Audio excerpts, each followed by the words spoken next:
que la ville de Winnipeg fait pour protéger l'environnement? Quels sont les gestes que toi tu fais pour protéger l'environnement? Je pense pas que je fais comme... j'essaie de ne pas jeter des choses dans l'écosystème, comme je les mets à la poubelle. Je sais pas. Non, c'est bien.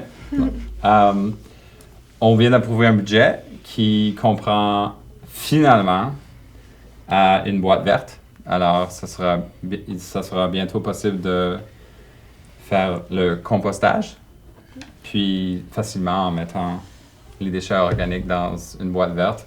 Quelque chose que les grandes villes, quelque chose que les petites villes, quelque chose que plusieurs villes et municipalités ont eu depuis longtemps, mais on commence à le faire dès ce budget de 4 ans. On vient de faire cette décision cette semaine. Je pense que les déchets organiques valent à peu près 20% des gaz à effet de serre.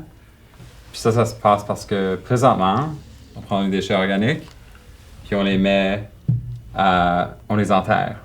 Et puis quand tu enterres des déchets organiques, il y a une digestion anabolique qui se fait. Alors, une digestion avec des bactéries sans oxygène. Ça crée la méthane. La méthane est 50 fois pire que le dioxyde de carbone qui se passe si les choses décomposent dans l'atmosphère ou si on les brûle. Alors, c'est pour cette raison que c'est important de faire le recyclage organique. C'est pour ne pas créer de la méthane. Alors, on va avoir des gros gains là-dessus une fois que les gens prennent l'habitude de faire du compostage. Et puis, l'autre espace, parce que la municipalité peut être très efficace pour combattre les gaz à effet de serre, c'est au niveau du transport. Alors, le transport à Winnipeg vaut à peu près 50% des gaz à effet de serre qu'on contribue à l'atmosphère. Alors, 30% du 50%, c'est les voitures privées, puis presque, je pense, c'est 90%, je pense, des voyages qu'on prend en voiture, c'est juste une personne dans la voiture.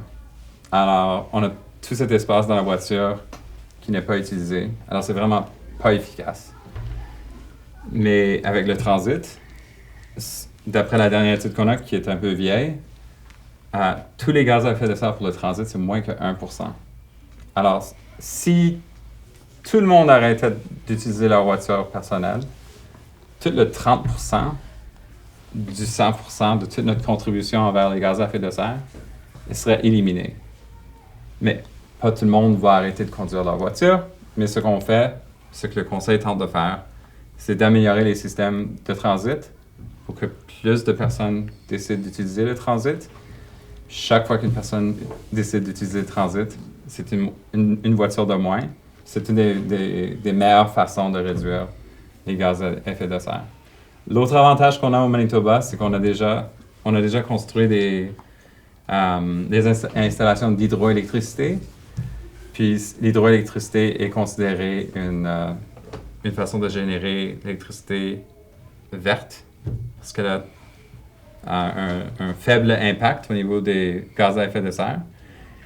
Mais on a besoin de trouver des solutions parce qu'on est énergivore, on utilise beaucoup d'énergie, on utilise de plus en plus d'énergie. Et puis, si on veut, puis ça c'est mon défi, puis c'est votre défi aussi, parce qu'on a le changement climatique qui se passe, on doit décarboniser l'économie. Ça veut dire qu'on doit réduire le montant de pétrole qu'on brûle. Et puis la ville a beaucoup de ces solutions-là. La densité, le transit, recyclage organique. Puis tout en même temps, la ville, c'est un vaisseau qui nous donne l'opportunité de tous être plus prospères. Parce que quand on vit proche, près, on peut avoir toutes sortes de nouvelles interactions, des nouvelles idées, des nouvelles inventions.